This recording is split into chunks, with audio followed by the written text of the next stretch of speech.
When? How young were you when you started? I was about 10 years old, and I saw a picture.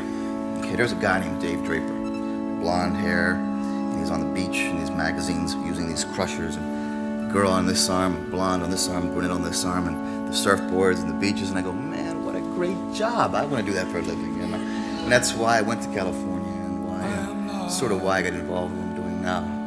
Nobody fucking knows the secret. That is it. That feeling like you have to fucking do it. Come on! Come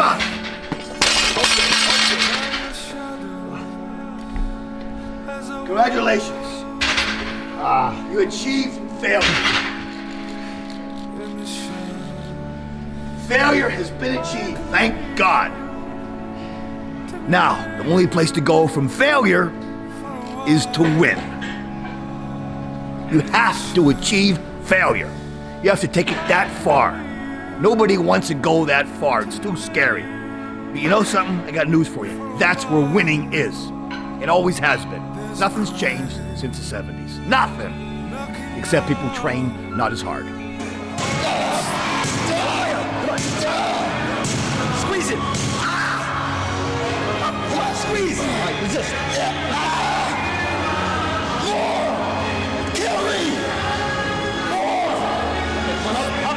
Squeeze it. Come on, up. Squeeze. Harder. Well, you really touched me, and I'd like to thank you very much, Tom. Thank you. Can I ask you before we come to an end?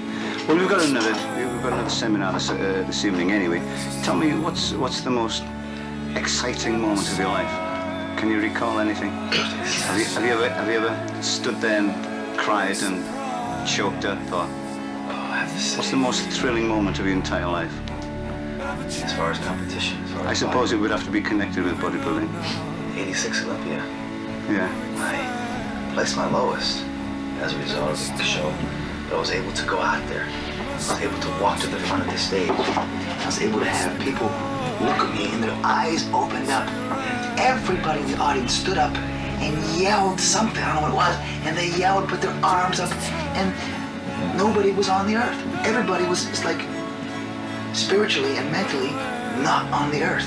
It was the most incredible, most meaningful experience ever in my life. Money can't buy that. I didn't get the title, but I touched that. When you touch that was everything. In 81, I'm like, I had the option, split-second decision.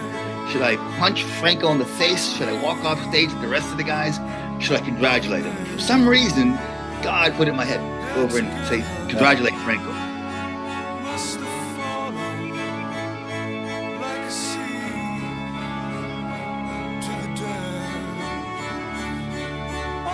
Weren't obviously always that size. Were you the classic 7-stone weakling who got the sound kicked in his face and decided? I always had skinny legs.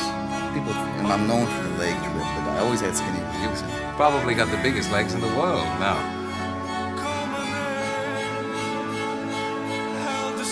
I took a little bit of everybody. Everybody that I learned from, a little bit of them. You know, a little bit of Arnold, a little bit of Mike, and then put together into what makes us.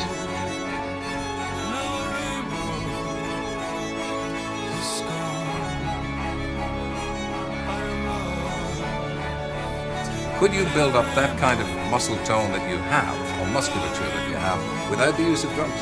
Sir, drugs don't make champions. And if all you had to do is take a drug and become a champion, there's a lot of champions sitting right here, you know. It's not that easy.